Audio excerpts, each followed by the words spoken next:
graça, ó Deus, sobre nós. Abençoe esses irmãos que aqui estão nesta aula. Essa oração nós fazemos em Jesus Cristo. Amém e amém. Muito bem, nós vamos trabalhar um assunto muito interessante hoje. Difícil. Eu começo a dizer para você que é um assunto difícil. Não é um assunto fácil, não. Mas é um assunto que a gente vai precisar ter um pouco de paciência para entendê-lo, né? O assunto da aula de hoje é a preservação das escrituras, né? A preservação das escrituras. E a base confessional está na seção 8ª do primeiro capítulo da Confissão de Fé, seção 8ª, né? Trata da Sagrada Escritura.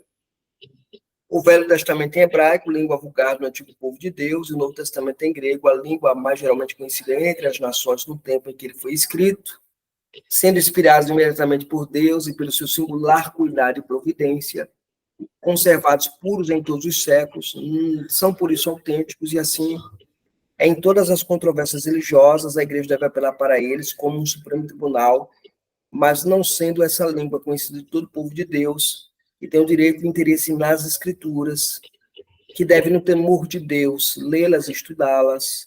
Esses livros têm de ser traduzidos nas línguas vulgares de todas as nações aonde eles chegarem, a fim de que a palavra de Deus seja permanecendo nelas abundantemente, adorem a Deus de modo aceitável e possuam uma esperança pela paciência e conforto das Escrituras.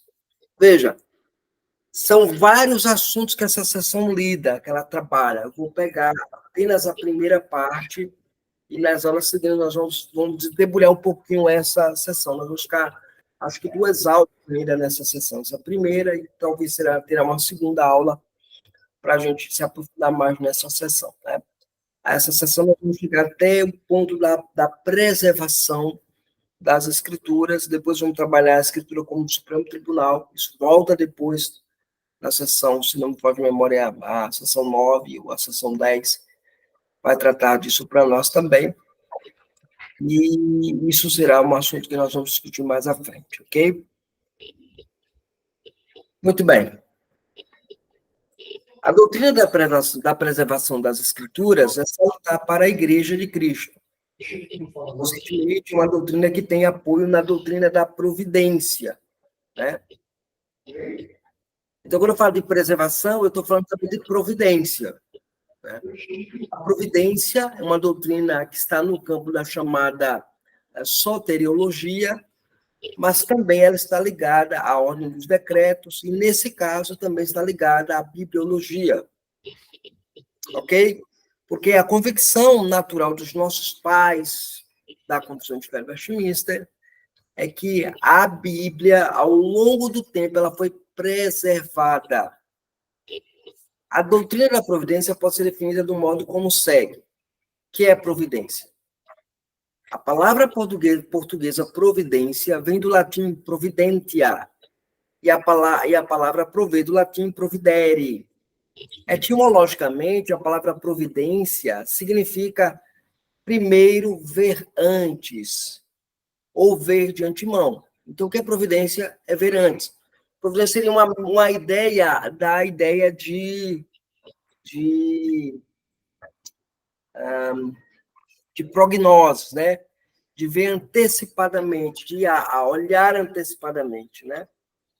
Posteriormente, essa palavra veio a significar o exercício de todo cuidado e de todo controle que a infinita previsão de Deus, de seus próprios fins, e seu conhecimento e seus instrumentos apontados podem sugerir. Então, providência é a infinita previsão de Deus, no sentido de não apenas prever o evento futuro, mas de prever no sentido de controlar, de guiar, de orientar, de conduzir, de sustentar todas as coisas. Ok? Alguma pergunta aqui? Pastor, só queria... Eu acho que tá interferindo com o microfone do irmão Raimundo aí. Acho que tá aberto. Aí, não sei se está gravando, talvez. Tá gravando, sim. Pronto. É só isso mesmo. Ok, é porque deve estar sem um fone de ouvido. Eu também estou sem fone de ouvido aqui. Eu estou com um problema no computador que eu não consigo conectar mais fone de ouvido, não, senão trava tudo. Muito bem, vamos lá. É bom lembrar que a providência de Deus estende-se também às palavras que estão na Bíblia. Ok? Então, a providência não diz respeito apenas às questões fortuitas da nossa existência, mas as próprias palavras da Bíblia também são providencialmente preservadas, pois foram providencialmente preservadas por Deus de forma escrita. Isso é uma verdade que o Dr. Heber Carlos de Campos colocou isso da seguinte forma. Portanto, nós podemos definir a providência divina como a atividade do Deus triuno, através da qual ele ele o que? Ele provê, ou ela, né, a providência, provê as necessidades de suas criaturas. Desculpem. Ele, A, provê as necessidades de suas criaturas. B, preserva todo o universo criado. C, dirige todos os caminhos individualmente. D, governa toda a obra de suas mãos. E, retribui todas as obras más. E F, concorre em todos os atos de suas criaturas nacionais, sejam atos bons ou maus, de modo que nada escapa do seu controle. Ok? Essa é a ideia de providência. O que é? O que acontece na providência segundo a ação divina? Deus provê as nossas necessidades. Segundo, ele preserva tudo que existe no universo que foi criado. Terceiro, ele dirige os caminhos individualmente. Quarto, ele governa a obra de suas mãos. Quinto, ele retribui todas as obras más. E F, ele concorre em todos os atos de suas criaturas nacionais, sejam atos bons ou maus, de modo que nada escapa do seu controle.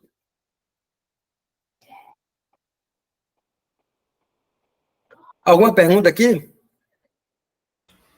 O pastor, eu tenho uma pergunta um pouco em forma de colocação. No tópico A, prover as necessidades de suas criaturas. Essas, tipo assim, seria a definição de providência. Agora, a gente aplicando aí na questão das Sagradas Escrituras, eu acho que tem dois aspectos que a gente Sim. pode relevar com relação à providência do texto. Um é a providência física, né, do texto em si, e a outra é da providência interpretativa, digamos assim, porque uma coisa que eu venho percebendo, às vezes, em alguns comentários de algumas pessoas, principalmente de quem é adepto da teologia liberal, é que não só existe, às vezes, uma falta de fé com relação à providência quanto ao texto, né? A preservação do texto em si, mas como uma questão interpretativa, de modo que alguns fazem parecer que, por exemplo, o texto está ali, mas ele está refletindo uma questão puramente histórica, ou então cultural daquela época, então o texto deve ser reinterpretado à nossa época. A nossa época. Se isso é como se Deus não tivesse previsto, colocado em sua providência que aquele texto ali serviria não só para aquela época, é lógico que do contexto, mas também para a igreja de modo geral, né?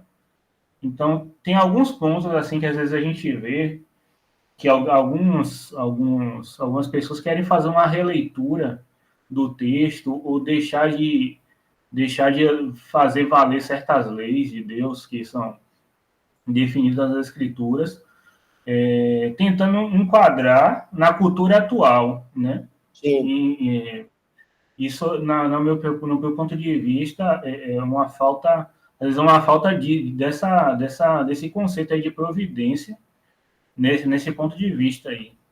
Não sei se eu estou errado, se eu estou falando. Tá. Deixa eu colocar algumas coisas aqui que você pontuou para nós. De fato, a providência é a preservação do texto, né? Agora, no campo da interpretação, não existe uma interpretação preservada do texto, né? Existe o sentido autoral do texto. Entende, Otávio? Então, você tem a intenção do autor. Então, ir atrás da intenção do autor. Quantos sentidos tem o texto? O único sentido que é aquele que foi pretendido pelo autor. Então, nosso trabalho é estudar para descobrir a intenção autoral. É quando a gente entra no campo da chamada hermenêutica, o processo de interpretação das escrituras, né? Então, inclusive, eu tenho um curso sobre hermenêutica, muito interessante sobre isso. A ideia é basicamente essa, tá? De se dizer assim, o texto ele é transhistórico. Quem discute isso muito bem é o Abraham Kuruvilla, no seu livro, o primeiro texto. Acho que, como você está estudando lá no curso de profecia messiânica, vez ou outra eu cito ele, né, o Kuruvilla. E o Kuruvilla, ele trabalha a ideia da transistoriedade, ou seja, o texto ele é transhistórico. Aquilo que ele afirma lá, ele serve para nós hoje aqui. E aí entra essa questão que você coloca. Pessoas há que pensam que o texto ele é cultural, condicionado à cultura, está mergulhado na cultura. O exemplo disso é o uso do véu. Há pessoas que defendem que o uso do véu ele é cultural. Mas quando você faz a análise do texto, você descobre que ele não é cultural. Ele é um mandato divino e ele é permanente e é perene, porque ele está no texto que foi, aí entra a questão de um texto de uma tradição que foi preservada. Entendeu, Otávio? Então, a interpretação do texto, ela persegue a intenção autoral. Agora, a preservação é a preservação do texto, que mantém essa interpretação autoral, ou a intenção autoral. Entendeu aqui, não foi? Entendi, perfeito. É que esses dias eu me meti numa discussão que não foi... Eu acho que eu passei um pouco do limite, mas foi mais ou menos nesse sentido, né? Não na questão do véu, mas a questão da episcopado para mulheres, né? Algumas pessoas ali estavam defendendo que o texto ali que Paulo escreve ali, na carta aos Coríntios, principalmente, ele estaria, tipo assim... Eu já vi até pessoas assim que declaram que aquele texto estaria, como é que eu posso dizer,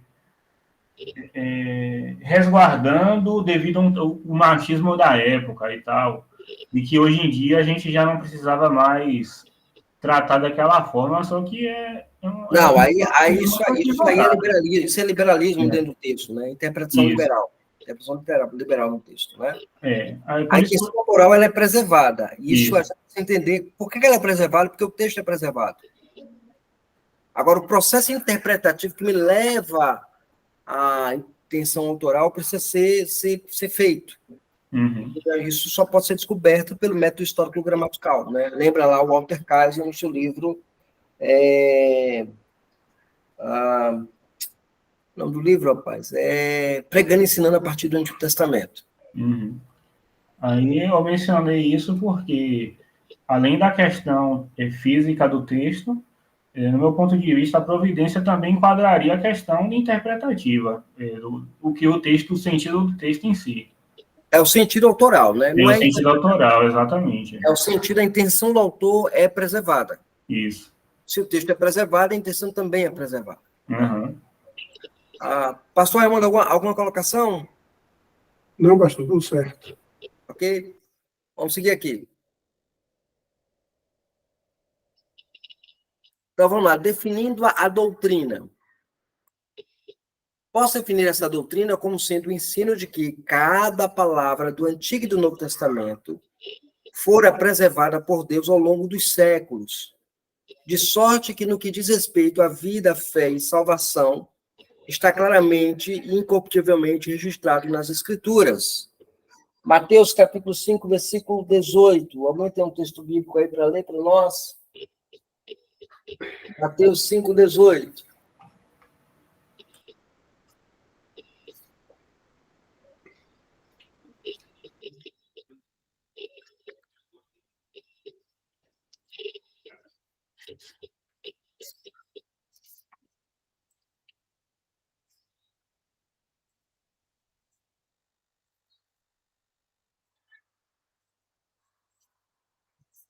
Vou ler aqui, viu? Certo. Porque em verdade vos digo, até que o céu e a terra passem, nenhum ou um tio jamais passará da lei, até que tudo se cumpra. Isso. Então, aqui você tem lá a ideia de que nem um tio será omitido da lei. mas tudo será cumprido. O tio é um sinalzinho bem pequenininho, parecendo uma cobrinha lá em cima, um dos melhores, o menor sinal acima da... E também outra passagem paralela vai dizer Iode, né? O Iode é a menor letra do alfabeto hebraico. E ele faz menção a isso. Uma letra imperceptível, ela é percebida. Falando aí da preservação do texto, né? Do texto sagrado, do texto bíblico. É o que o senhor está colocando para nós. Então, vamos lá. Assim nós aprendemos que a preservação envolve o quê? A preservação envolve o quê? Presença, né? Preserva a sua palavra, que é a inspiração de Deus. Então, a palavra, ela é preservada porque ela é dada por Deus, então ela é inspirada. A preservação envolve o registro de quem? Do Antigo e do Novo Testamento. E temos o propósito para a vida, fé e salvação do homem, que é o propósito secundário. Então, primeiro visa o quê? Preservar a sua palavra, Deus preserva a sua palavra através da inspiração. Essa palavra é o Antigo e Novo Testamento, é o registro dessa inspiração. Então, eu tenho lá a palavra preservada na inspiração, eu tenho a palavra preservada no registro do Antigo e Novo Testamento, e eu tenho a finalidade disso. A vida, a fé e salvação do homem como propósito secundário, dentro do processo revelacional de Deus na doutrina da preservação. Então, nós, como crentes, precisamos crer na doutrina da preservação das Escrituras. Ok? A Escritura, ela foi preservada e chegou até nós.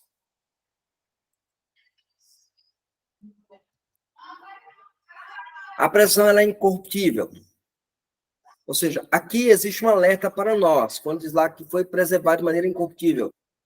Os escritores da confissão de fé, lembra-nos que os textos das escrituras foram preservados de maneira incorruptível naquilo que diz respeito à fé, ao modo de vida e à salvação do gênero humano. Pois existem textos que foram acrescentados na escritura. Veja, e aqui tem um ponto que a gente coloca aqui, né? Quando fala que é preservado de maneira incorruptível, quando eu coloco assim, existem textos que foram acrescentados, é que a academia hoje diz que há textos que foram acrescentados na escritura, ao chamado problema textual. Os famosos colchetes são colocados na sua Bíblia. Ok? A gente precisa entender como isso funciona e de que maneira isso funciona. Tá? Só para você ter essa noção clara aí da Escritura Sagrada. E aí a gente entra num ponto que eu digo que é a parte mais difícil para a gente aqui na nossa aula. A manuscritologia bíblica. Alguém já ouviu falar dessa disciplina?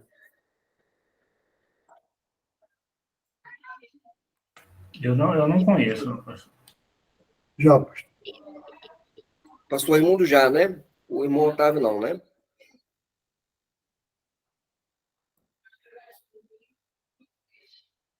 Vamos lá. Veja, esses acréscimos, como eu mencionei, estão colocados em nossas Bíblias entre os famosos colchetes, indicando que não fazem parte dos melhores manuscritos gregos e hebraicos. Existe uma enorme leitura variada, que são chamadas lições variantes ou leituras variantes. Só o Novo Testamento tem mais de 5.500 leituras diferentes.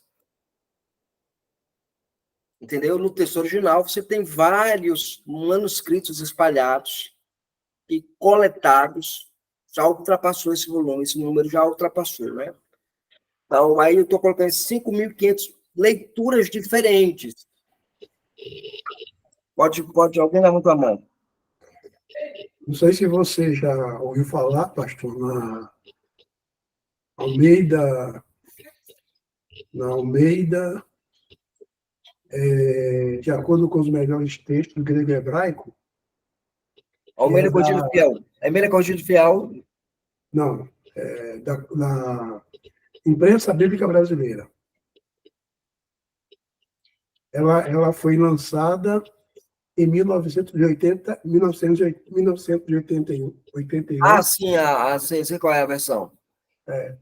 E eu tenho aqui um documento que ela tem mais de 10.000 acréscimos.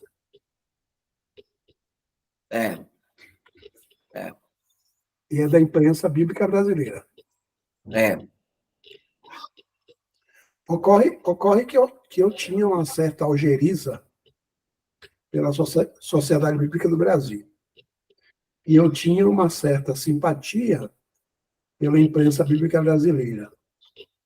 Sim. Então, eu ganhei uma Bíblia no Recife, quando eu trabalhava numa igreja no Recife. Eu ganhei uma Bíblia, e por essa Bíblia eu vim descobrindo algumas, vou dizer assim, né, deficiências manuscritológicas, tanto da imprensa bíblica, essa versão aí, Sim. inclusive na capa da Bíblia vem traduzida de acordo com os melhores textos grego e hebraico. Geralmente o pessoal coloca isso, né? Só que não explica para o leitor que texto grego ele está usando. Isso, exatamente. Qual padrão ele está, qual manuscrito, qual a família textual que ele está seguindo. Ele não diz para você, né? Exatamente. Ele só fala que eu tenho. Aí você, não, eu estou com a Bíblia aqui e tal. Por exemplo, eu estou aqui, quando estou dando uma para vocês aqui, eu estou com o meu The Greek New Testament. O Testamento grego aqui, na mão. Eu Que tenho. É da SB, é da UBS, que é a sociedade da academia, né? Então, a Sociedade Bíblica da Academia, o Bible, a United Bible Societies, né? As Sociedades Bíblicas Unidas, né? Essa Sociedade Bíblica Unidas, ela usa o texto padrão de Westcott Hort, nesse caso aqui ela está usando o texto o texto é lá do Kurt Aland, né? Kurt Aland. Aí tem o Kurt Aland e tem o Bruce Metzger, o Martin e o Vikren, né? São os que... Kurt Aland e Barbara Aland, né? São os editores dessa obra. Essa obra segue o chamado texto eclético. Então, há versões na Bíblia, versões bíblicas que nós lemos na igreja, que é baseada nesse texto. Só que ele coloca essa frase inicial, viu, pastor Raimundo, logo no início. Traduzido os melhores manuscritos gregos e hebraicos. Mas nem sempre é assim, né? Qual o nome do manuscrito? Porque eu digo assim, que o texto de Kurt Aland, que é baseado no texto do Westcott Hort, ou o texto eclético, é melhor que outra família textual, isso é um problema que a gente tem. Não sei se você conhece aí, eu tenho aqui, que eu estudo quando eu preciso, o Novo Testamento em grego da família 35.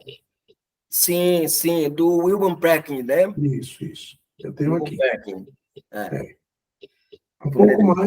Um pouco mais diverso, né, dessa outra tradução aí que você... Isso. Mas é isso, eu só queria frisar, pastor, essa questão da Bíblia, da imprensa bíblica brasileira, né, que tem essa questão dos melhores textos, e ela foi, na verdade, criticada por esse número espantoso de acréscimos. Né? Eu não sei se o livro que o irmão tem, aquele lá, por que nós permanecemos com as Bíblias tradicionais? Não é esse, não. Na verdade, eu tenho um artigo de um site da Palavra Prudente. Ah, sim, conheço o site. Eles são batistas fundamentalistas. Seguindo aqui. Então, nós entramos com o problema da crítica textual do Novo Testamento.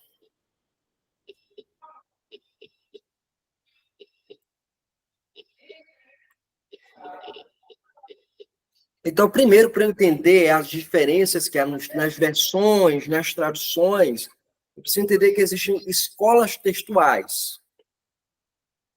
Então, não existe dois manuscritos gregos do Novo Testamento que sejam iguais. A qualidade dos manuscritos varia muito em termos de idade, estado de preservação e quantidade. Há várias teorias sobre o melhor, entre aspas, texto grego, que se foi preservado na maioria dos manuscritos, que a gente conhece como quem? Escola do texto majoritário. Eu tenho, inclusive, o majoritário aqui. Então, o texto majoritário, né? Ou dos manuscritos gregos, ou nos manuscritos mais antigos, que é a famosa escola, que a gente vai chamar escola eclética. Isso. Como é verdade, existem pelo menos 3 textos diferentes do Novo Testamento grego. 3 textos diferentes. Então, colocaram assim, olha, eu tenho aí a melhor... A minha tradução é baseada nos melhores manuscritos gregos. Os manuscritos hebraicos. Na verdade, só tem um texto hebraico, tá? Que o pessoal se baseia, basicamente, que é o Códice Leningrado, B19. Né? Então, aqui, vamos lá. Escola Alexandrina. A UEBS 4, que já está na 5ª edição, tá? Aí eu estou usando a 4ª, mas já tem a 5ª edição. Do Nestlé Aland, que é o Nestlé Aland, ele é o 28º, agora está 27º, mas mais 28º. Essa edição, ela valoriza muitos manuscritos mais antigos, alexandrinos. Os 2 textos são iguais, mas o Nestlé 27ª edição está no 28º, Nestlé Aland, ou NGT, se você usa um software bíblico, como o Logos ou a BibleWorks, ele coloca lá como NGT. Inclui um aparato crítico mais completo, porém mais difícil de se ler. A versão que se baseia, por exemplo, nesse texto é a ARA. Então, a ARA se baseia no texto alexandrino. Tá? A ARA se baseia no texto alexandrino. Já é um problema.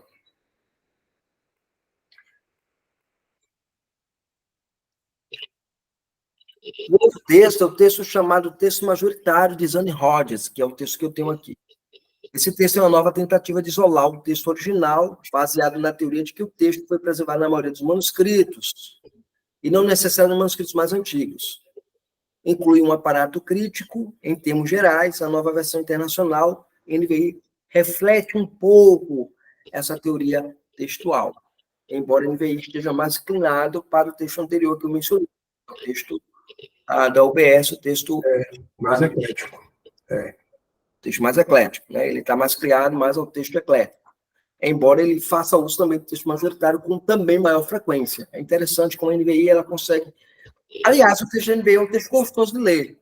Você lê o texto da NVI, você consegue ler ele com muita tranquilidade, mas é porque ele trabalha, trabalha nesse híbrido, entendeu? Nesse híbrido. Isso. Ora ele tá usando o majoritário, ora ele vai usar o texto eclético. Isso, exatamente. O texto recebido, tá? Que é conhecido como texto receptus. O texto que traça as suas origens até Erasmo, que compilou o seu texto grego em 1515 com 4 manuscritos à sua disposição. Erasmo criou esse texto, que é a base da versão autorizada de 1611, a chamada King James. Né? Também é a base da Bíblia trazida por Lutero para o alemão, e também a nossa chamada Bíblia Corrigida e a Bíblia Corrigida Almeida Corrigida Fiel. Contudo, o texto TR surgiu antes da descoberta de muitos manuscritos antigos, como o Aleph e os outros. Né?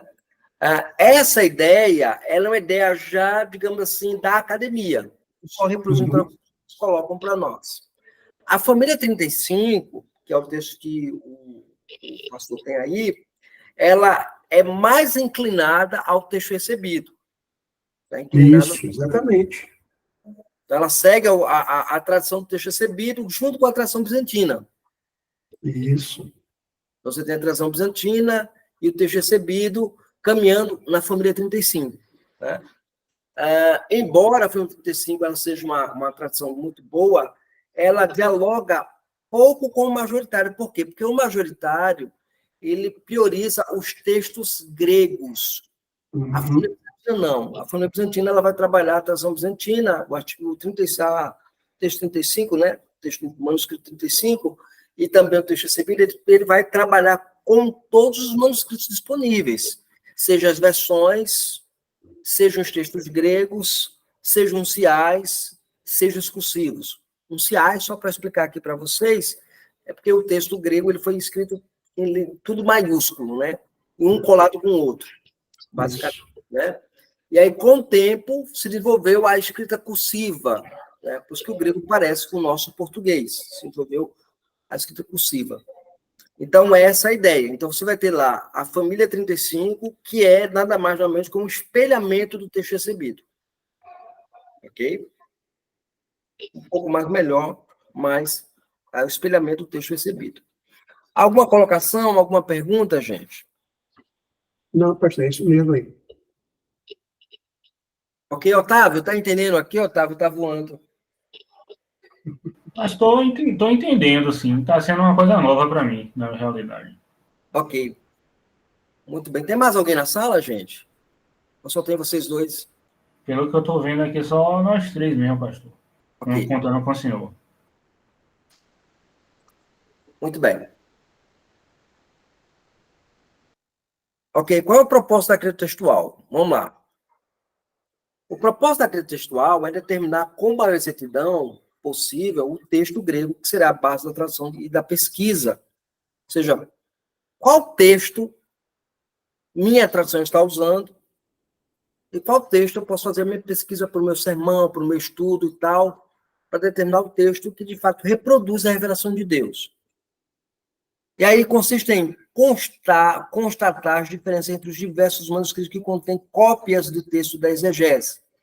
Então, eu vou fazer uma exegese do texto, eu preciso olhar os manuscritos que estão ali disponíveis. Né? The Greek New Testament, ele oferece um aparato crítico muito bom, que dá para você fazer essa análise. O texto majoritário que eu tenho também tem o aparato crítico, né? Eu não sei se o texto da família 35 tem algum aparato crítico.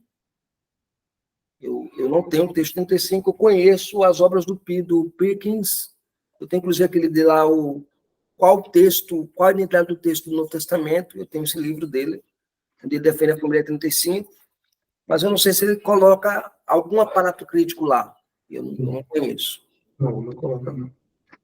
Ok, então ele não coloca, mas seria interessante, né? A gente ter um material que fizesse isso.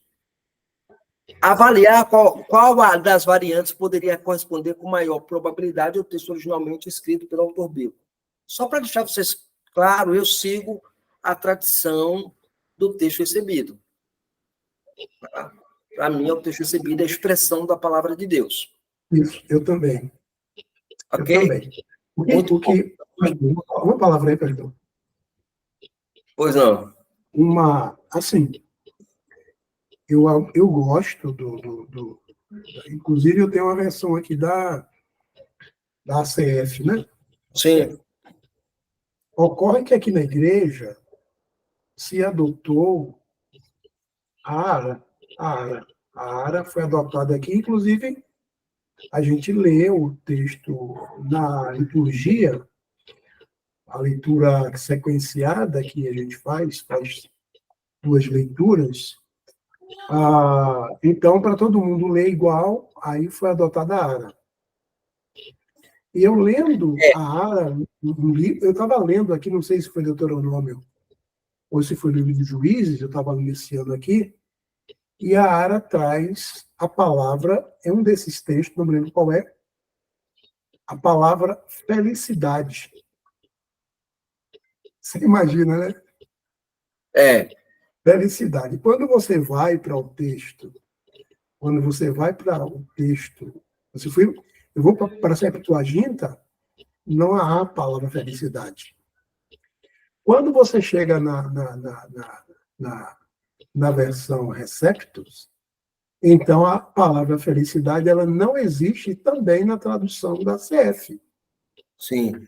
Então, apenas a ARA é que vai fazer uma anexação da palavra felicidade em apenas um versículo de todo o Antigo Testamento, para você ter uma ideia.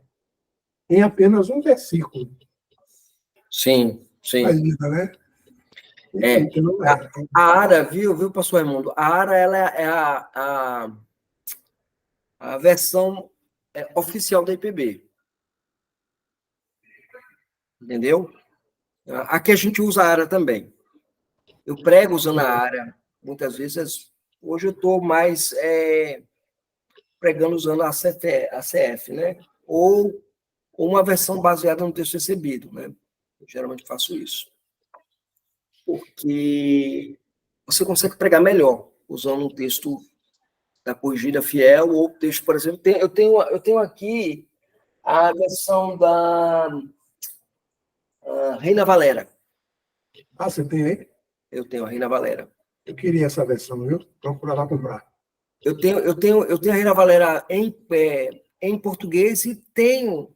Eu não sei o que aconteceu, rapaz. Eu perdi a minha Reina Valera em espanhol. Eu tinha uma Reina Valera em espanhol, e aí acho que deu cupim. Tá. Foi, rapaz. E tive que jogar fora a minha Bíblia, bicho. Nossa. Bíblia bonita, rapaz, capa cinza. Recebi da Felire, né? A Felire me mandou para mim de presente. E aí, acabei perdendo. Mas é basicamente isso, né? Então, você vai usar o conhecimento da crítica para poder avaliar as versões. E tem mais uma parte aí, pastor? Pois não. Não sei se você sabe, o de Carson, no comentário dele, parece que do Evangelho de João, ele faz esse trabalho de crítica textual do texto original. Não sei se você tem aí. Eu tenho aqui um comentário de João, muito bom, um comentário exegético de Carson, e ele faz isso. Ele faz as variantes textuais e no rodapé ele coloca lá, né?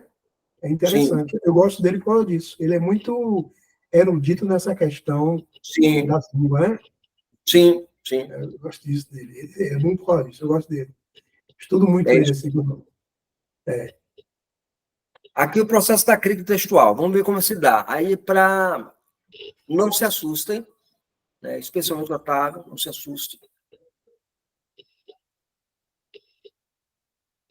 Alguém levantou a mão. Pastor, antes de entrar nesse tema, mudar de tema, só uma pergunta aqui que, para mim, não está... Sobre as traduções, né? Porque depois eu vou pesquisar melhor. A última vez que eu pesquisei, tem muito tempo, a questão dessa tradução Almeida, né? Aí o senhor falou uma coisa, pelo que está escrito aí, a ARA, que seria uma versão Almeida também, que é chamada Revista e Atualizada, ela é de uma crítica literária diferente da ACF. Sim. Por que isso, pastor? Porque assim... é tudo Almeida, né? Hã?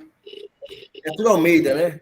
Isso, usando a lógica, Almeida deveria manter a mesma crítica, somente atualizando. Tipo assim, quando eu via o título, né, Revista Atualizada, eu imaginava que somente pegava o texto, o texto que a Almeida se baseou e, sei lá, atualizava as palavras, né, para um português mais atual, mas pelo visto utilizaram uma crítica. O que acontece? O que acontece, Otávio? A intenção original era essa, você pegar o texto base de Almeida e atualizar esse texto de Almeida para a linguagem mais coloquial, né? A cada 100 anos você muda a língua, né? Então, a cada 100 anos você ia fazer essa atualização. O que aconteceu? Aconteceu que se desenvolveu um processo de crítica textual de colação, né? Chamado de colação, né? Você vai pegar o texto Receptus, e começou a aparecer vários outros manuscritos. E aí você começou a fazer uma conflação, confrontar o texto recebido e criticar o texto recebido em relação ao texto que foi encontrado. Então, criou-se várias linhas de teoria. E surgiu a primeira escola em contraposição ao texto recebido. Essa escola a gente chama de escola eclética. Ou seja, ela pega vários manuscritos mais antigos, segundo ela, e adota como texto padrão. Aí fizeram toda uma revisão do texto de Almeida e criaram a ARA. Então, a ARA, hoje, ela não é baseada no texto recebido em hipótese alguma. É só no texto desenvolvido por Westcott e Hort, né? que depois foi desenvolvido, foi aprimorado pelo Kurt Aland e pela Barbara Allen, né? Então, esses dois eruditos, aí, por assim dizer, eles decidiram produzir um texto que fosse concorrente com o recebido. E aí o recebido, ele acabou de receber força, e aí criou-se duas sociedades bíblicas, né?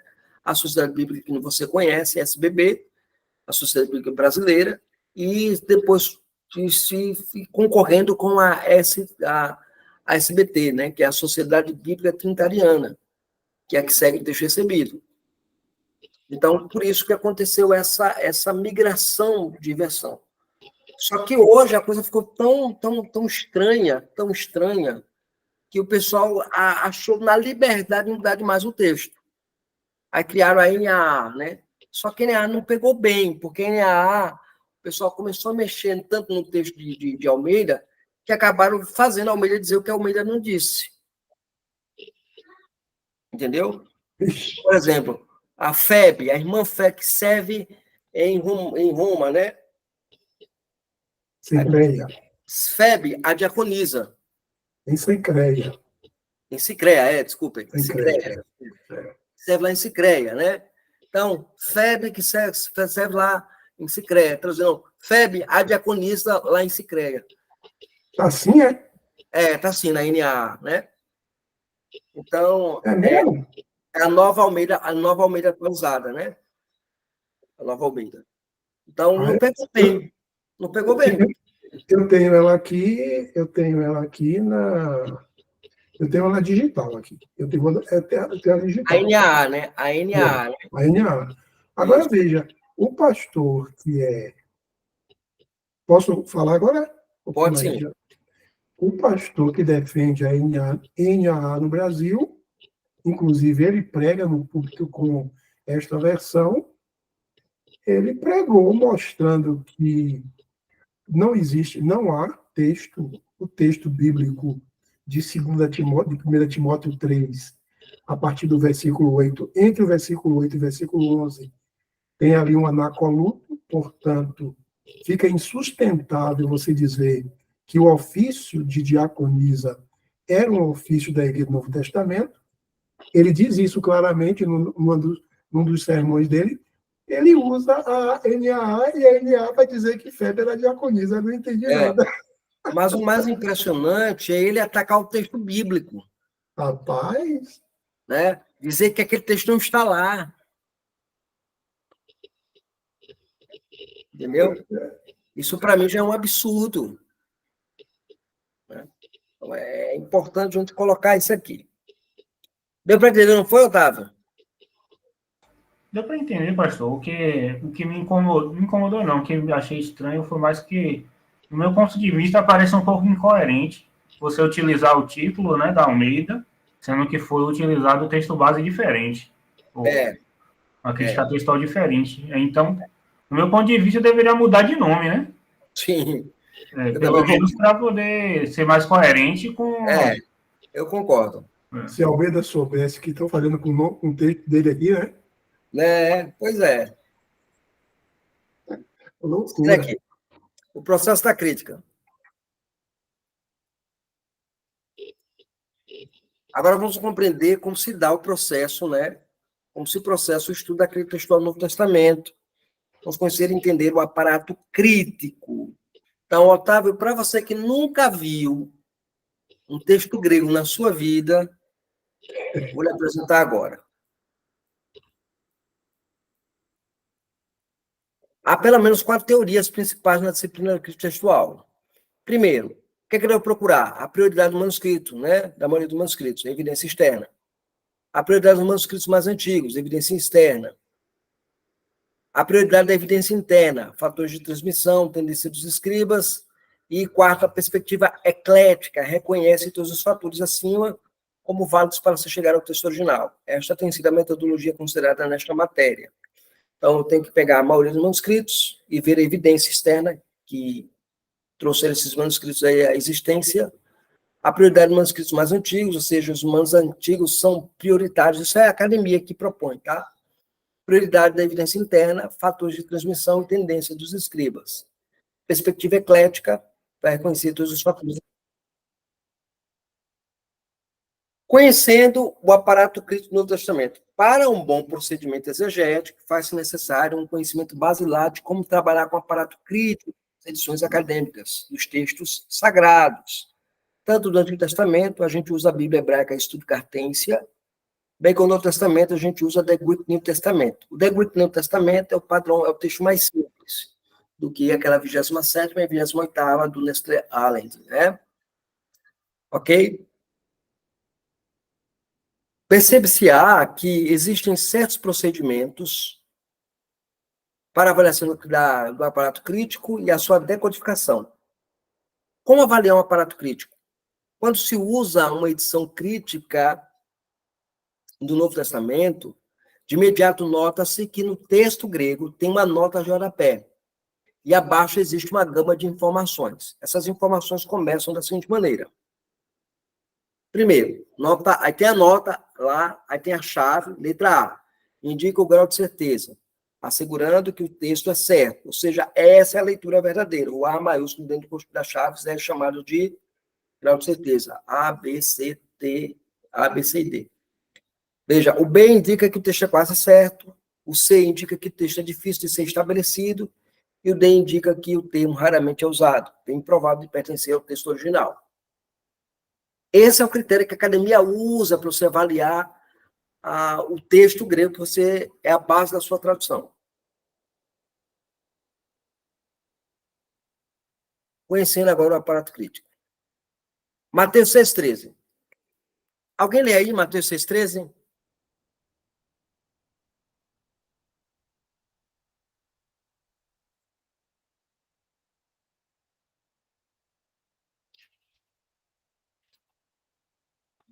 Vou ler aqui, viu? Mateus 6,13. E não nos deixemos cair em tentação, mas livra-nos do mal. Pois teu é o reino, o poder e a glória para sempre. Amém. Aqui na realidade eu estou lendo aqui a versão ARA, mas eu estou lendo aqui na online, né? Aí ela está em entre colchetes aqui, o pois teu é o reino, o poder e a glória para sempre. Amém. Isso. Olha só como é que está no texto grego, Otávio.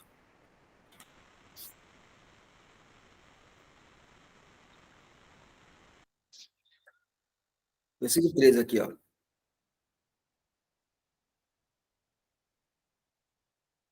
Caime, exequece, rimas, eipirasmo, alarrisai, rimas, apoto, poneru, né? Nota 4 aqui, ó. Nota 4, tá lá, ó. Grau de certeza A, poneru, os manuscritos, né? Gregos, as famílias, as versões, né? A Ítala, vem as várias versões ítalas, depois vem a Vulgata, a Copta, depois vem o Testemunho dos Pais da Igreja, Tertuliano, Orígenes, Ciprião, Hilário, Cesário Nazesanos, Gregório de Nissa, Prorumatos, Santo Agostinho e vários outros manuscritos, né? Pedro de Laodiceia, Máximo Confessor, Parra, né? Então, você tem aqui a estrutura, né? A estrutura que é essa, né? E não nos lanceis na tentação, mas livrai-nos do maligno, do mal, né? Aqui eu tenho o texto grego original, a palavra em questão é poneru, tá vendo? A palavra variante, ok? Eu tenho aqui a nota de chamada da variante, e aqui eu tenho o conhecido aparato crítico. Todas as informações que a gente precisa saber sobre aquela leitura está ali. Ok? Alguma dúvida aqui? A pergunta. Sim, pode ir lá. O que está em colchete não está no texto grego, é isso? Não. É porque está em colchete na sua versão, mas é o versículo de número... Qual versículo? Finalzinho do versículo 13, né? O versículo 14. Isso, o final do versículo 13. No versículo 13, né? É porque eu estou considerando apenas a palavra poneru, né? Deixa eu olhar aqui no texto grego aqui. Eu peguei só a foto dessa parte aí. Deixa eu olhar aqui o texto grego. Porque geralmente eles colocam colchete dentro do próprio texto grego também. Mateus, capítulo 6. Só para eu confirmar aqui, viu, Otávio? Que eu só parei no livro do mal, né? Isso. Ah, tá, entendi agora. A gente vai ver esse posterior reino agora depois, tá? Porque o texto, como é o mesmo texto da UBS, é o mesmo texto da Nederlander, ele vai parar aqui em Poneru. Uhum. E está dizendo o seguinte, quando ele diz aqui o grau de certeza A, ele está dizendo que termina aqui, ó. Aqui, ó. Poneru. Essa outra parte está em colchetes, não existe no texto grego aqui. Entendeu? Tem uma variante. Está em outro manuscrito, mas não nesse manuscrito que ele está usando, que está adotando como padrão.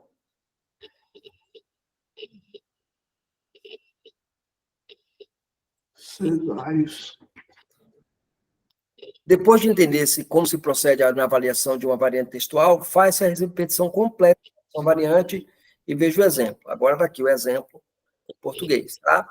Caime, exexque, remais, expirasmon, alargirsai, rimas apoto puneru. Aí eu tenho aqui o grau de certeza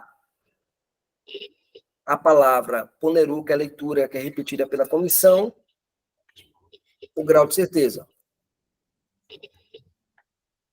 E depois são apresentadas testemunhas que apoiam a referida leitura, que sempre aparece na seguinte ordem. Manuscritos gregos, por exemplo, papiros, maiúsculos, minúsculos, dicionários, versões, começando pelas latinas, seguidas pelas siríacas, as coptas, as demais, e, por fim, segue-se o testemunho de pais da igreja, como Paroski coloca aqui, né? Veja o exemplo, o texto que a gente está analisando, tá vendo? Ó? Mesmo texto, e aí eu tenho lá os manuscritos gregos, aqui, ó, manuscritos gregos, eu tenho as versões e tudo aqui os pais da igreja. E a variante repetida. Uhum. Seguindo agora. Após a apresentação das testemunhas a favor da leitura que está no texto, o texto termina onde? Termina em Livros do Mal. Ok? Para eles, o texto termina aí. Pronto.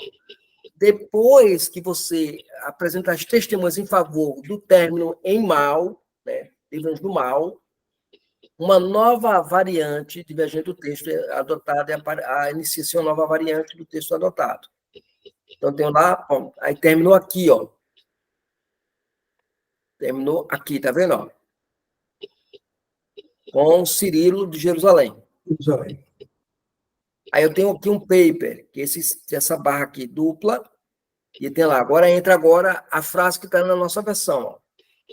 Poneru, Roti, Su, Estim, Re, Basileia, Kai, Dinames, Kai, Re, Doxas, Eitus, Aionios, Amém, né? Livrando do mal, ponto, porque teu é o reino e o poder e a glória pelos séculos. Amém. Ok? Aí ele coloca, veja 1 Crônicas 29, de 11 a 13. Ele manda olhar na Septuaginta, né, que vai usar essa construção.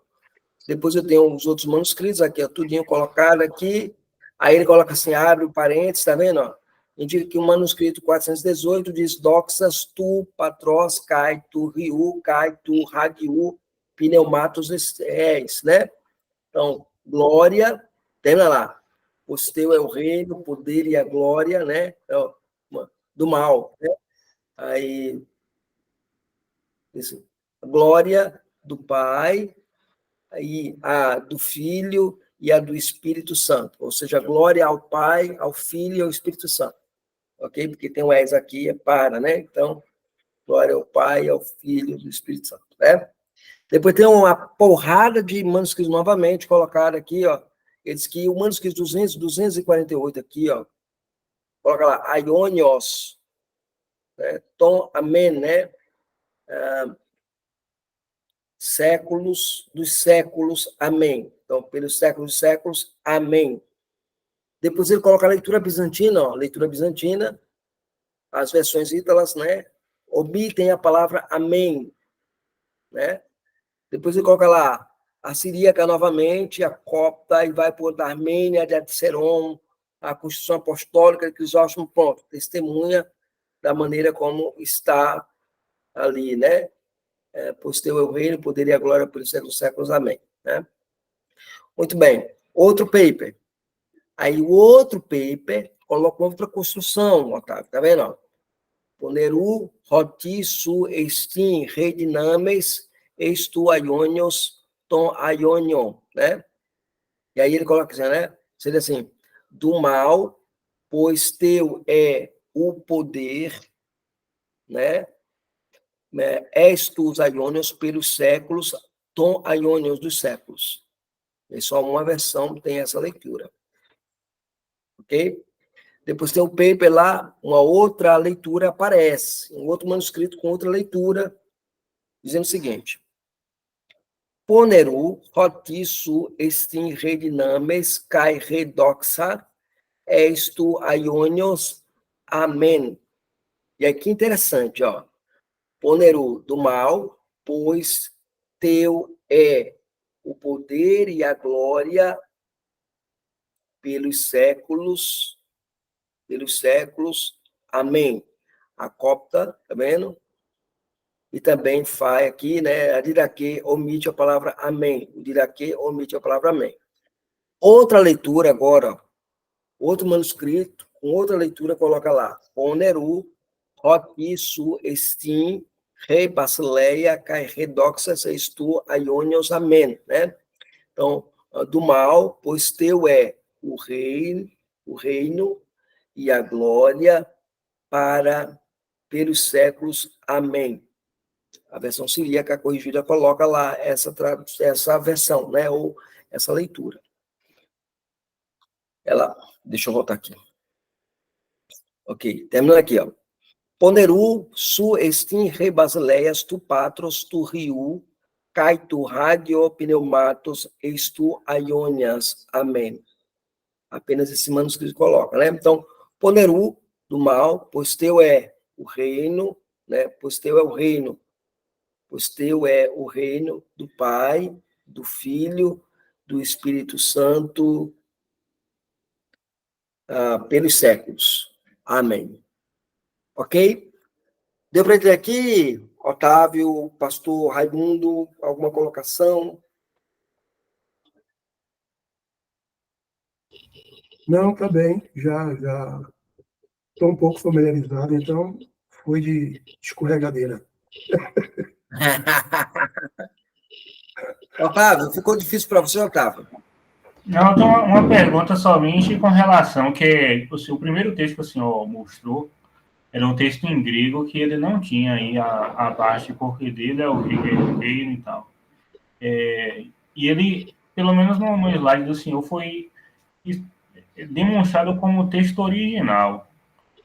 Por que ele é o texto original? Qual que é a... Você está falando qual slide? Você lembra? Esse aqui O primeiro texto aí do Mateus 6:13, o que o senhor tirou uma foto aqui, né? Está dizendo que o texto grego original. Por que ele é original? Eu estou falando texto grego original porque é o texto grego original, o texto grego. É o texto grego que eu colocar. Fala de original, estou falando da cópia do texto grego, tá? Eu falo do texto grego original, estou falando do texto, a cópia do texto original. É uma cópia. Aqui é o texto grego, como tá. Só que o cara seguiu um texto que só termina aqui. Poneru. Entendeu? Então é a cópia do texto original, mas uma cópia faltando uma parte. Quando você fala de texto original, você está falando dele nesse sentido. Eu estou falando da família, né? A família recepto, a família eclética. todos eles usam o texto grego original. Só que a depender da família que adotaram, o texto pode estar faltando palavras ou tendo palavras demais. Isso, exatamente.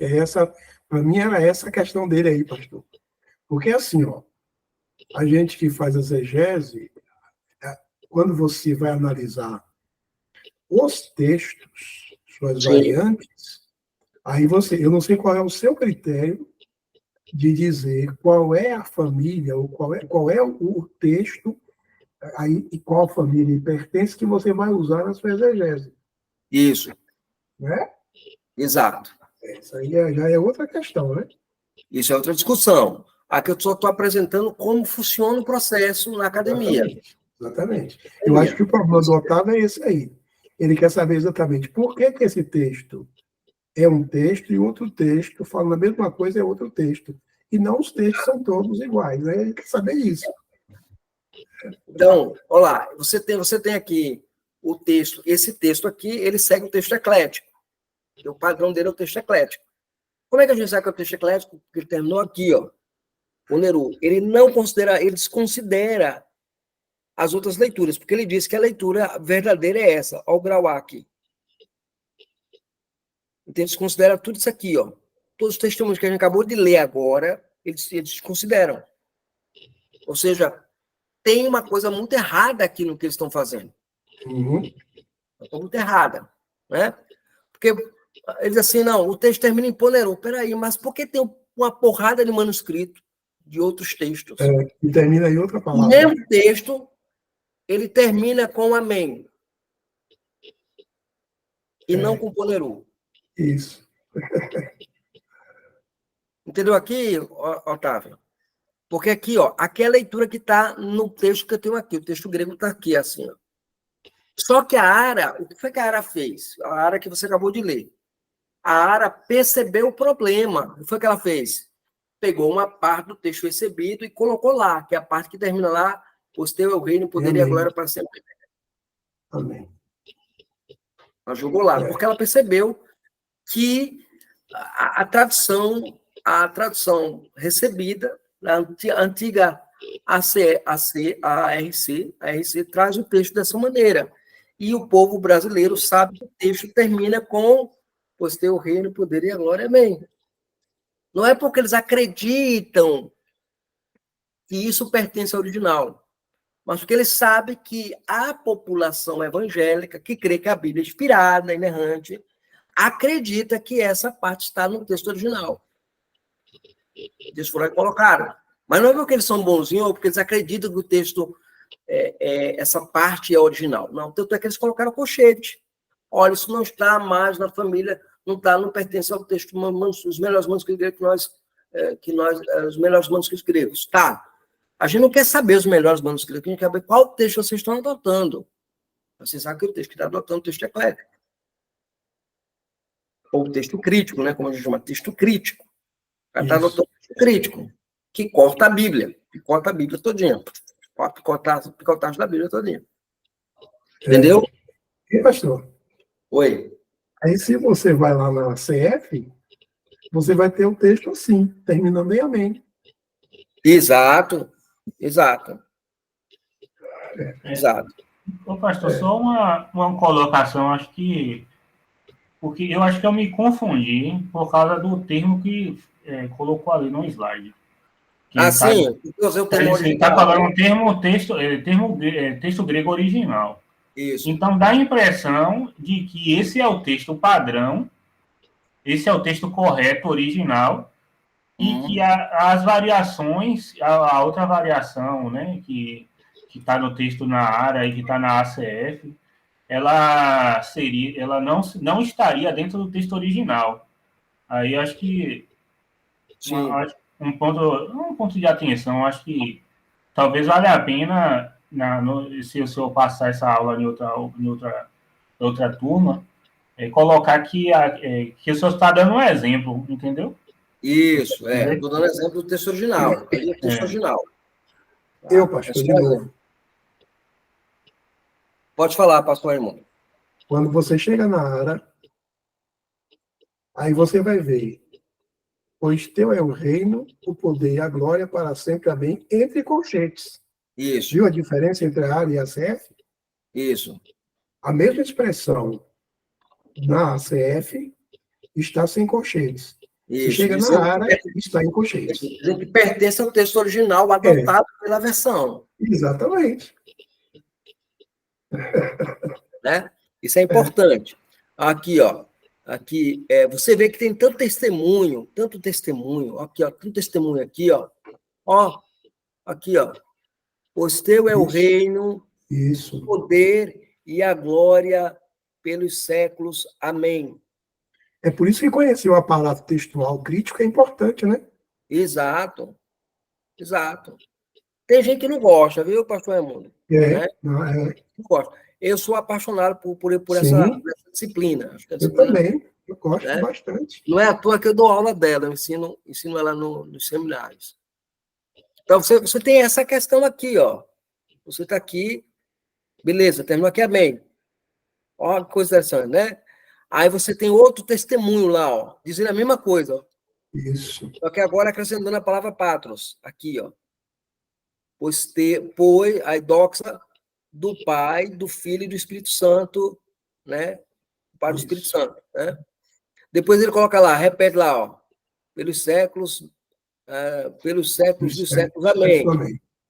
Amém. Cara, se tem um bocado de testemunho dizendo que termina assim, por que tem que terminar em mal? Isso, exatamente. Exatamente. Por que tem que terminar em mal? Ah, porque esse aqui, ó, esse aqui é do 4º século, né? O sinaítico, né?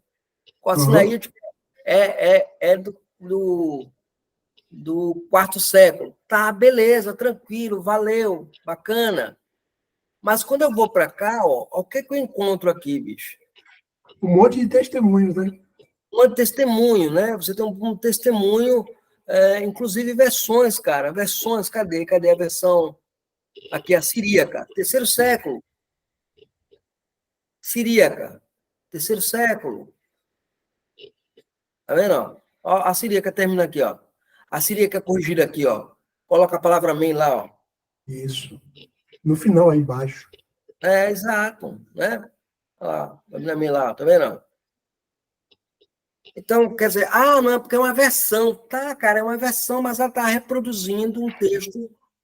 Ela está no 3º século, ela está reproduzindo um texto, provavelmente, do 2º século. Está mais próximo, né? Está mais próximo. Aí eu tenho, mas eu tenho aqui, esse aqui, que ele é bonitinho, ele é perfeitinho, e não sei o quê, papapá, e aí... Mas está distante. Ele, a palavra final. Não é assim também não, meu amigo. Esse cara dá uma salvada. O texto alexandrino, alexandrino, né? O texto alexandrino aqui. O texto alexandrino é considerado mais antigo do que o Receptus? Não, o texto Receptus, ele é o texto do século XVI, tá? Presta atenção.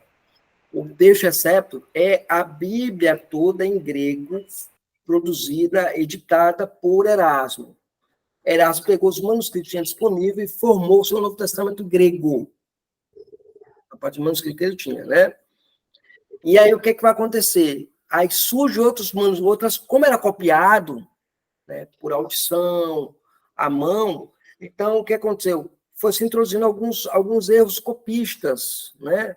Palavras acrescentadas, palavras tiradas e tal, e se espalhou um bocado de manuscrito no meio do mundo. Então, o que acontece? Eu tenho agora o texto 16 editado, e aí começou a aparecer os manuscritos, outros manuscritos gregos. E aí o pessoal da CRI começou a criticar o texto recebido, dizendo que ele não era uma expressão fiel do texto bíblico.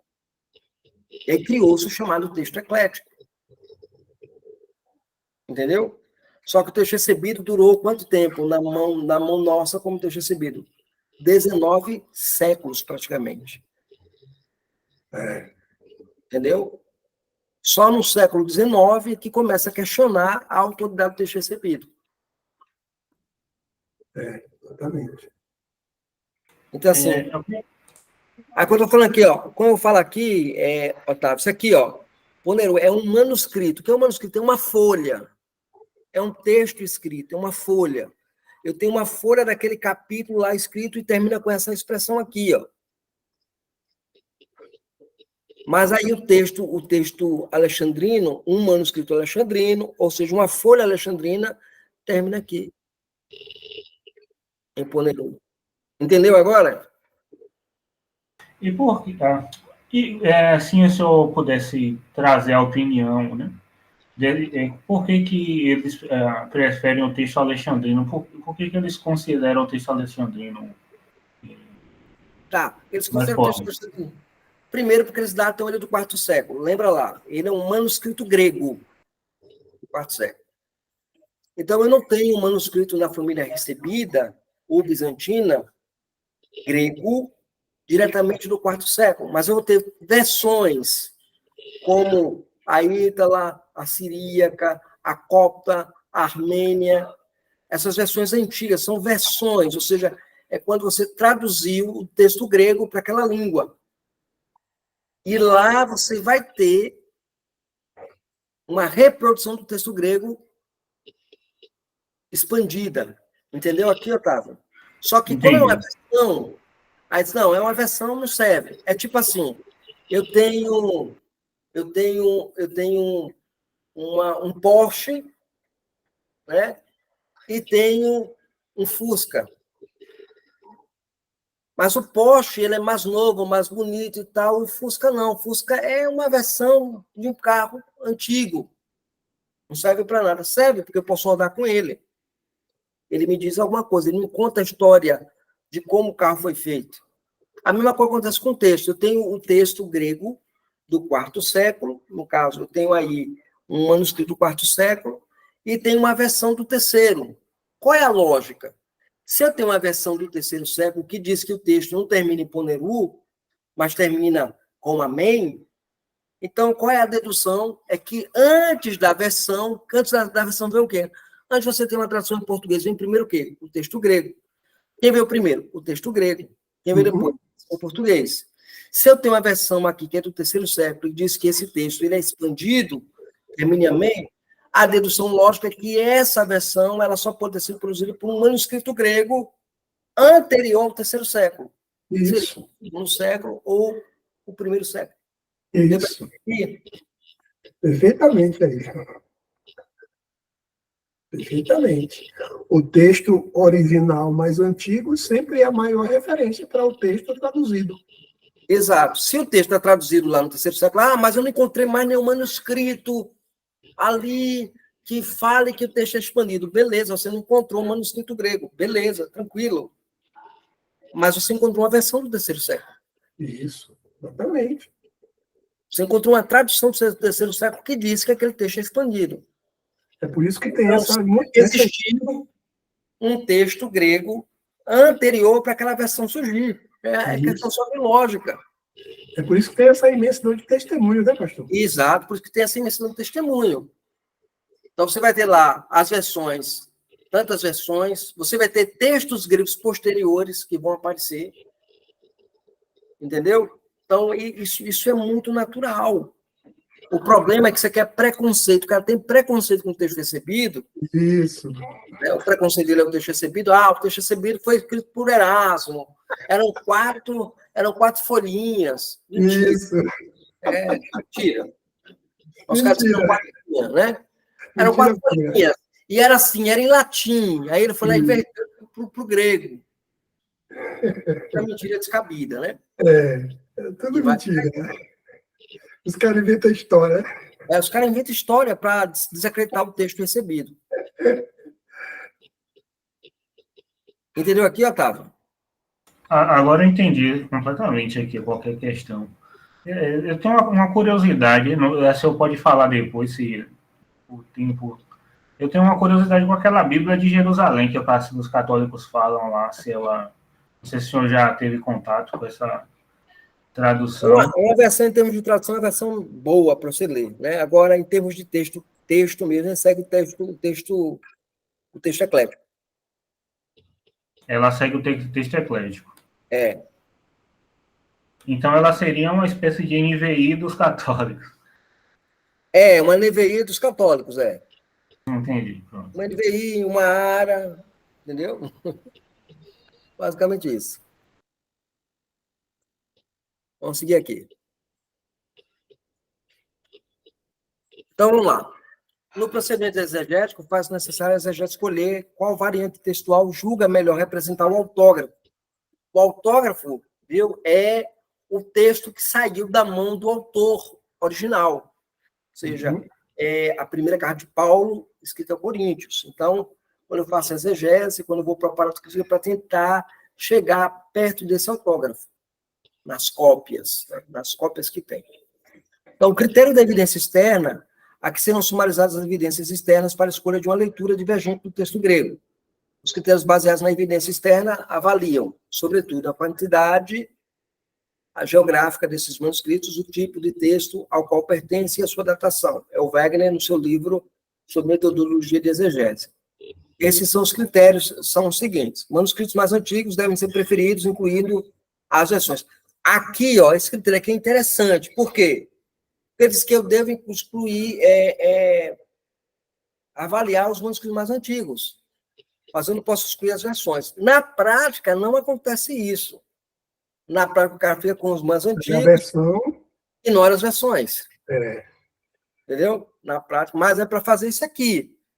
Eu tenho um manuscrito antigo e tenho uma versão. Ok? Então, a quantidade de manuscrito pode representar a leitura original. Quanto mais perto do autógrafo, maior a possibilidade de estar lendo dos originais. Isso, aquilo que a gente falou anteriormente aí, né? É. Quanto mais antigo for o texto, mais próximo está. Pode estar próximo. É. Mas esse critério também deve ser relativizado, pois pode estar lendo também uma corrupção mais antiga. Isso. Eu posso estar lendo uma corrupção mais antiga do autógrafo. É. Tomar cuidado aí. Um outro ponto é o seguinte, ó. Os manuscritos mais recentes devem ser preferidos se remontarem ao texto original antigo. Aqui é meio confuso, né? Porque, por exemplo, se eu tenho um texto mais recente, e aí você vai pegar o texto da família, você vai pegar a família Receptas e a família bizantina. Vou pegar a família bizantina, né? A família 13, a família 1, né? A família 35. Você vai pegar esses textos, eles são mais antigos. Mas se você ler ele com cuidado, você vai ver que ele remonta sempre a algum texto original antigo. Está sempre reproduzindo um texto antigo. O texto que serviu de base para o manuscrito mais recente deve ser mais antigo. Ou seja, eu tenho um texto mais recente, mas deve haver um texto mais antigo. É o caso que eu falei aqui das traduções, né? Eu tenho as traduções e apareceu um texto lá do Novo Testamento grego, lá de Mateus 6,13, colocando amém. Mas ele é do 9º século. Pô, cara, encontrei o 9º século. Aí você se escabra. Peraí, calma. Vamos ver se tem alguma versão desse texto antiga. Ah, eu encontrei aqui a siríaca. 3º século. Ah, então a versão siríaca, 3º século. Se aqui é 9º século, então ele está reproduzindo um manuscrito antigo.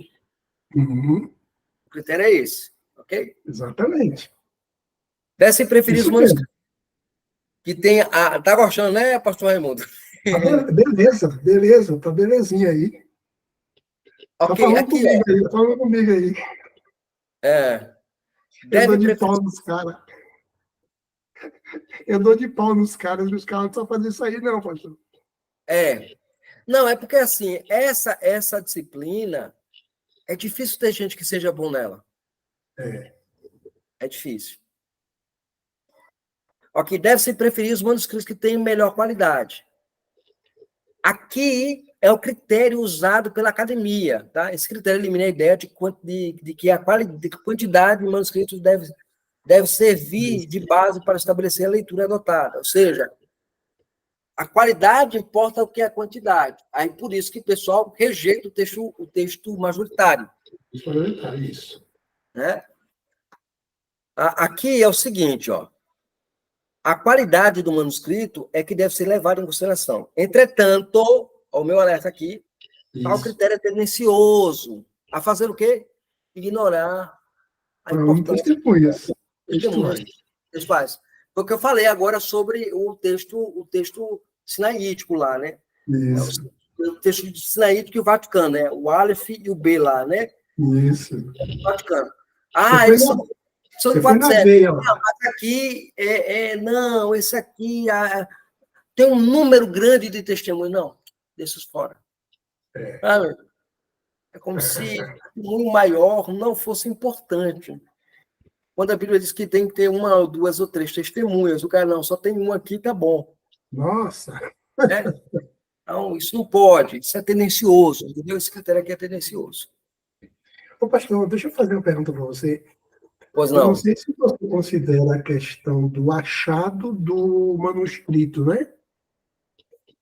Se isso tem algum tipo de prioridade na confecção do texto original. Por exemplo, aquela história, tem uma história, não sei se procede do achado me parece que o nome do cara é Düsseldorf, e ele achou parte dos manuscritos sendo queimados numa abadia ali próximo de Jerusalém. Então, quando ele percebeu que os frades estavam queimando o texto original, ele catou um bocado de farrapo de catavasca queimado, chapiscado do fogo, e ele conservou esses textos. Eu não sei se você já ouviu isso, e você leva isso em consideração nessa questão da crítica textual. Você leva em consideração isso? O achado do manuscrito? Se achar o manuscrito, você tem que fazer a colação, né? O que é colação? Você vai pegar o manuscrito, você vai confrontar ele com um texto já editado. E qual é o texto que a turma usa para fazer isso? O texto recebido. Isso. Então, eu achei o manuscrito aqui, tá? É um manuscrito, vamos fazer a colação, né? Conflação. A gente chama de colação, conflação. Você vai fazer a confrontação entre o que ele diz, porque o texto padrão é o texto recebido, porque o texto recebido, quando ele foi editado, parou-se de replicar os erros. Isso, exatamente. E parou de replicar erros. Eita, pastor, você foi, rapaz, um bocado de pastor tem que tomar essa aula sua aí, viu? Como é que é? Um bocado de pastor tem que tomar essa aula sua aí, viu? Eu acho também, mas... Os caras dão muito fora, hein, pastor? Misericórdia. Sim, sim. Eu já corrigi um bocado de gente já aqui, porque, rapaz, os caras dão mole demais, hein? Não, mas porque assim, é como eu estava falando, né? O crítico textual conhece quem gosta. Agora era obrigação de todo pastor conhecer. Isso é espetacular. Para mim, pastor, isso aí tinha que estar na veia do pastor. Na veia. Tipo sangue. Corre na veia dele. Sim, sim. É uma das coisas que as pessoas não valorizam muito, né? E eu digo assim, eu estudei no seminário, onde eu vi alunos, quando terminava o curso, iam vender suas bíblias, seus manuscritos gregos, seus textos gregos. Misericórdia. Que O pessoal blasfêmia. vendia, não vai servir para nada, não serve para nada. Misericórdia. Acabou de blasfemar. Desse jeito. Tá louco. Ok? Muito Isso. bem, vamos lá, seguir aqui.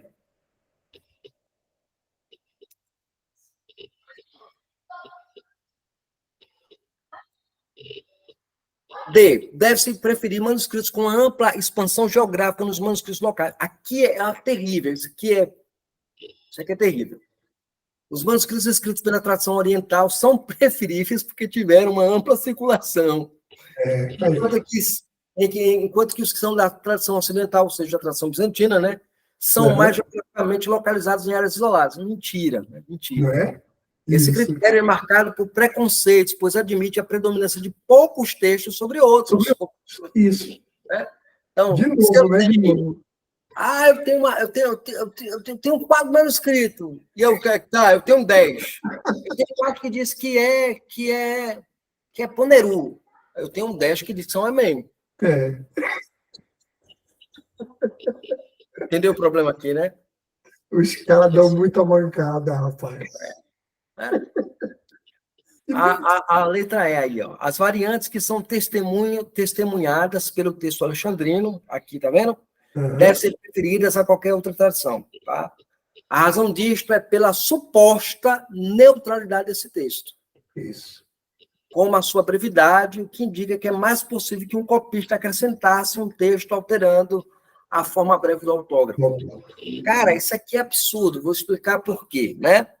O texto alexandrino ele não é neutro, na verdade, ele é tendencioso, o texto alexandrino é texto tendencioso, né? Porém, o que a gente percebe aqui nesse texto? É que a tendência é você expandir. Não é a tendência expandir. Você não vai expandir o texto, o autógrafo. O autógrafo vai ficar preservado lá, né? Você pega lá Marcos. Marcos são quantos capítulos? 16. Mateus são quantos? 28. Mas Mateus bebeu somente Marcos? Não. Mateus expandiu Marcos completamente? Não. Mateus reproduziu Marcos naquilo que competiu ao propósito dele, assim como Lucas o fez. Isso. Então, cara, isso aqui é o que você vê na academia, tá? Na academia você vê isso aqui. Otávio, tu tá entendendo aqui, Otávio? Estou entendendo, pastor. Eu queria fazer uma pergunta. Esse texto alexandrino, me conta um pouco sobre esse texto aí. Ele é um texto que foi encontrado. Qual que é a história aí por trás desse texto alexandrino, de forma resumida, para eu entender melhor? O texto alexandrino é a coleção de textos. Quando eu falo texto alexandrino, eu estou falando da família alexandrina, né? Então, os textos alexandrinos são uma família de textos que são datados do quarto século. Eles divergem de muito dos textos majoritários. Então, o pessoal que desenvolveu a escola alexandrina começou com Westcott e Roth, depois veio com o pessoal moderno que você tem hoje. Então, eles começaram a pegar, viram que esse texto não era, digamos assim, igual ao texto recebido, e eles usaram ele como texto para questionar a autoridade do texto recebido. E esse texto, na verdade, foi usado para dar um ataque ao texto recebido, no século, que é do século, a predominância dele é do século do texto recebido é do século XVI até o século XIX. E aí, quando no século XIX descobrem esses manuscritos, eles começam a usar esses manuscritos para atacar o texto recebido. Esses manuscritos alexandrinos é aquele lá do... É o mesmo que Massorético, que chama? Não. Não, aqui é o Novo Testamento. Eu não estou olhando o Antigo Testamento, não. Ah, sim, entendi agora. Ok?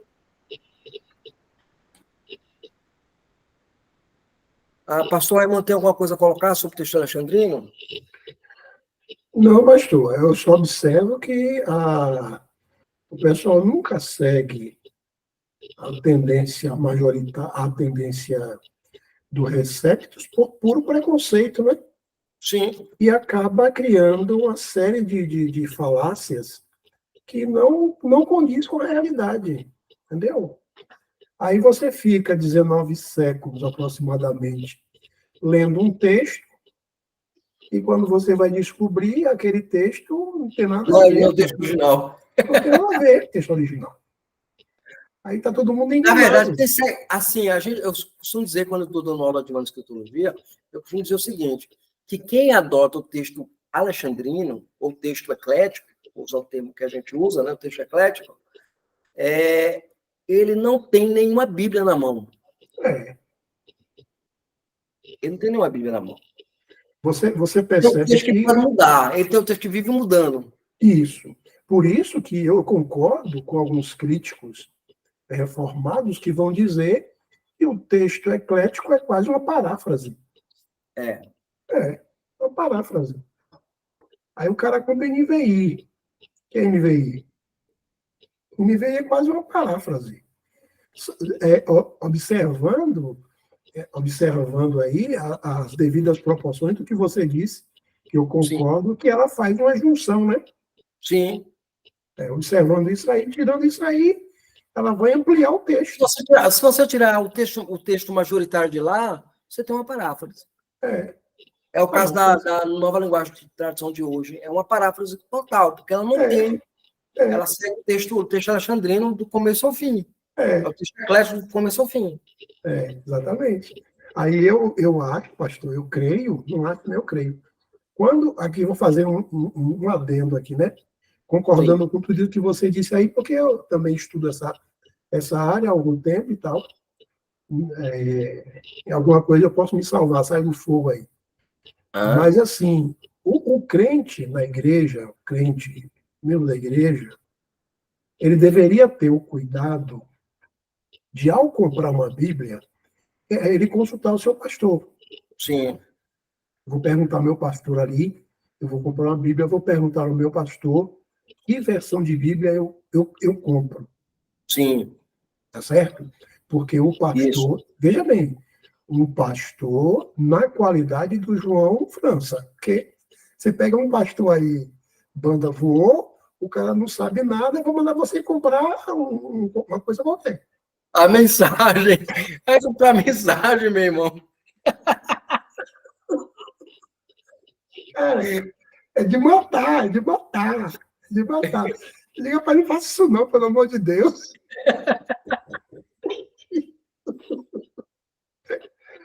Excelente, pastor. Essa aula foi top, viu? Amém, graças a Deus. Vamos seguir aqui, ó.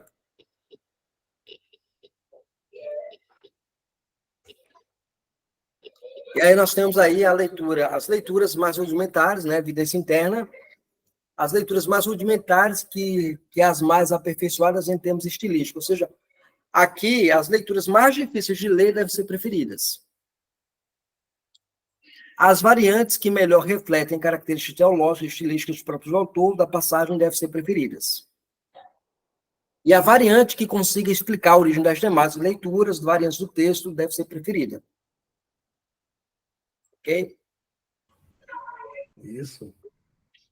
E aí eu tenho aqui, no caso, o texto de 1 João, capítulo 1, verso de 1 a 4. Aqui, ó. Ho ena parques, kai rekakomen, Hurakamen, tosa ftalmos, remen, etiasameta, kai hairex, remon, epsilapesam, perito, logutes, zoes. Kai rezoe, fanerote, kai hurakamen, kai martirimen, kai ampagelomen, rimi, tenzoe, te aionios, retis, en proston, patera, kai fanerote, remen, ho hurakamen, kai akequamen, ampangelomen, kai remin, rina, kai remes, koinonian, ectemet remon, kai koinonian, koinonia de remetera, metatu, patros, kai metatu, riu, autu, Jesu, Cristu, kai tauta, grafomen, remes, rina, kai haram, remon, re, pempleromene, né? Aqui é aquele texto lá, né, que diz lá o que era desde o princípio, que ouvimos, o que vimos com os nossos olhos e contemplamos e com as mãos nós apalpamos a respeito do verbo da vida, e a vida se manifestou e nós a vimos e testemunhamos e anunciamos a vós a vida eterna que estava com o Pai e foi manifestada a nós. E nós vimos e ouvimos, vimos e ouvimos e anunciamos a vós para que tenhas comunhão conosco e a comunhão e a nossa comunhão seja com o Pai, com o Filho, com seu Filho Jesus Cristo. E aí ele coloca aqui, estas coisas escrevemos a vós, né? Essas coisas nós escrevemos a vós ou nós, para que a nossa alegria seja completa. Aqui ele coloca lá, ó, B, tá vendo? Eu tenho certeza que é provavelmente, não é certeza, mas provavelmente pertence ao original, a palavra aqui, ó, tá vendo? Ó? Aí ele coloca lá as versões, depois tem outra versão que coloca rimi, e aí vai toda a estrutura. O grupo. Essa é a mesma coisa, tá vendo? Rimi, remeis, né? Rimi, remeis, né? Nós e vós, né? Na Síriaca também, na Síriaca da Alexandrina. Ali, vi lá, né? Vi lá, né? Aqui, ó. Ó, a bizantina, a tradução bizantina, os Bizantina, lecionários, isso, os lecionários, a siríaca novamente, a siríaca é terceiro isso. século, a Vulgata, tá vendo? A Vulgata coloca lá. É. Copta, Armênia, tá vendo? Armênia, Agostinho, Bede, Ocumênios, Teofiláquio também traz essa leitura, né? Leitura com rimim fortes, né? perfeito, perfeito. Então, aqui, essa versão aqui traz como remés, mas me parece que rimês, rimim, né? Rimim aqui, ó. Rimim aqui, e aqui também vai acabar encaixando melhor no texto. Exatamente. Versículo 4 lá, ó. Versículo 4, tá vendo? Rimés, Remon, tá vendo? Remon, tá vendo? Dois, tá vendo? Remon. Aí, novamente, aqui, ó. Ó que coisa linda, né? Remon permanece aqui, porque permanece, ó. Bizantino diz que é essa leitura também, tá vendo? Isso. Bizantino. Interessante que aqui, ó, o alexandrino e o bizantino concordam, tá vendo? Uhum. Remon, concordam. Uhum. Isso. Exatamente. Vulgata, tal. Aí ele vem a outra leitura aqui, ó. É. A outra leitura, você vai ter lá uma outra versão Vulgata, ele vai trazer Remon. Isso. Tá vendo? Rimon. É. Aqui Remon e aqui Rimon, tá vendo? Uhum. Interessante isso aqui. É. E aí, Legal. na outra leitura lá, uma sírica, essa sírica aqui, ó, ela coloca lá, Remon en Rimin, Uhum. né? Em nós e vós, tá vendo? É. Fantástico isso aqui. É. Mas dessa maneira. E aí tem a catalogação. Aí como é que a gente faz? Ó, eu tenho lá o alexandrino, tá vendo? Qual é o conteúdo desse manuscrito aqui, ó? Tá vendo, Otávio? Conteúdo: Evangelhos, Atos dos Apóstolos, Epístolas Paulinas, Epístolas Gerais e Apocalipse, quarto século. Aqui, ó. Ele corrigido, né? Quinto século. Aqui, ó. O Vaticano. Uhum. Atos, Apóstolos, Epístolas Paulinas, Epístolas Gerais, quarto século. Aí o P, ó. Nono século, tá vendo? Já adiantou aqui, nono século, né? Aqui, os Evangelhos, Atos, vem o oitavo e nono século. Então, você tem os manuscritos, os papiros, o conteúdo e a data. Essa é a catalogação que a gente usa.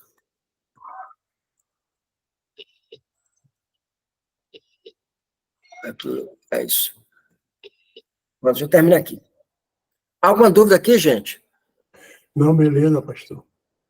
E essa catalogação aí ficou bem joia, viu? Bacana, não foi? Foi. Bacana. Otávio, alguma pergunta, Otávio?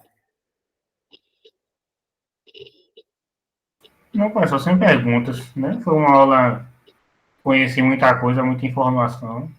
Eu entendi bem o assunto, a proposta. Agora é mais me inteirar mais aí, né? Apesar de não ser uma área que eu nunca tive tanto interesse assim nessa área de estudo. Veja, a proposta da aula foi mostrar que o texto bíblico ele é preservado. Sim, entendi. O texto bíblico ele é preservado nos manuscritos. Isso. Né? E o desafio nosso é divulgar isso na academia, né? E a academia ela te oferece uma instrução de que o texto não foi preservado. Mesmo eles dizendo, não. Se for para a implicação prática do que eles ensinam, o texto não foi preservado. Algumas vezes eu já vi algumas pessoas, geralmente na internet, né? Utilizarem esses detalhes para criticar ou para que às vezes levanta uma certa dúvida, né? Sim. Uma certa uma coisa, né? Parece que ocorre uma infidelidade dos textos que a gente utiliza, mas na realidade o que a gente vê, principalmente comparando os textos, é que na realidade o sentido geral do texto, o sentido do texto não se perde, mesmo com essas diferenças, né? Então você vê que É uma prova ao contrário, não é que não é uma prova de que houve mudança, mas não, ao contrário, é uma prova de que o texto está sendo resguardado, né? Pela providência de Sim, Deus. sim, exato, exato. Isso mesmo, Otávio. É isso mesmo. O propósito dessa aula foi mostrar isso, né? Mostrar que o texto ele foi preservado mesmo nas transmissões que, ora, falharam. Muitas vezes o copista pode ter se atropelado com alguma coisa, mas o texto ele foi preservado. Isso. Eu ia falar outra coisa, agora eu me perdi. Agora. Hã? Eu ia falar alguma outra coisa, agora eu acabei me passando aqui. Vai deixar. Tranquilo. Pastor Raimundo, alguma colocação, alguma dúvida? Pastor, eu vou dar uma olhadinha em Romanos 16:1, porque é possível que tenham pego a palavra serva, que está escrito assim: recomendo-vos, pois, Febe, nossa irmã, a qual é serva na igreja que está em Cencreia. O texto, o Receptus, ele trabalha assim. Agora, é possível que o pessoal eles tenham pego essa palavra serva e tenha dado uma conotação de ofício, né? Sim. É porque aqui, ó, o texto, estou usando aqui o texto eclético, né? Que é basicamente o texto padrão lá. Aí ele coloca lá exatamente isso, ó.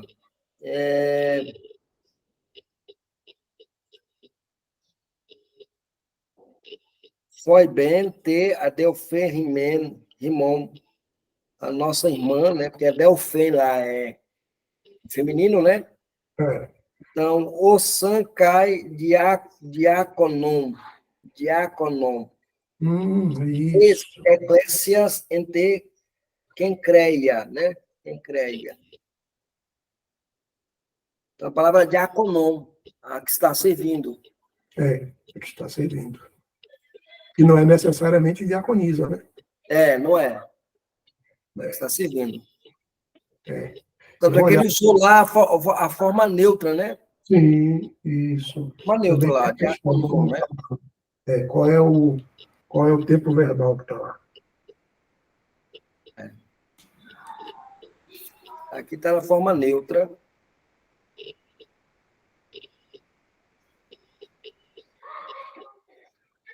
Forma neutra. Bom, pastor. Bom aí, viu? Aí é aquela questão, né? A gente estuda, mas às vezes não tem nem como divulgar o que a gente estuda, né? Porque essa aula aqui, a gente ministrou essa aula aqui para vocês, mas é uma aula que, assim, o pessoal não tem muito interesse, né? Quando deveria ter, né? Ok, então, gente, a gente se vê na nossa próxima aula, nosso próximo encontro, próximo sábado não, gente. Próximo a gente tem férias, né? 15 dias, né? Quando é que 15 dias a gente volta nossa aula. Beleza, então. Um abraço, boa noite, Deus Um abençoe. abraço.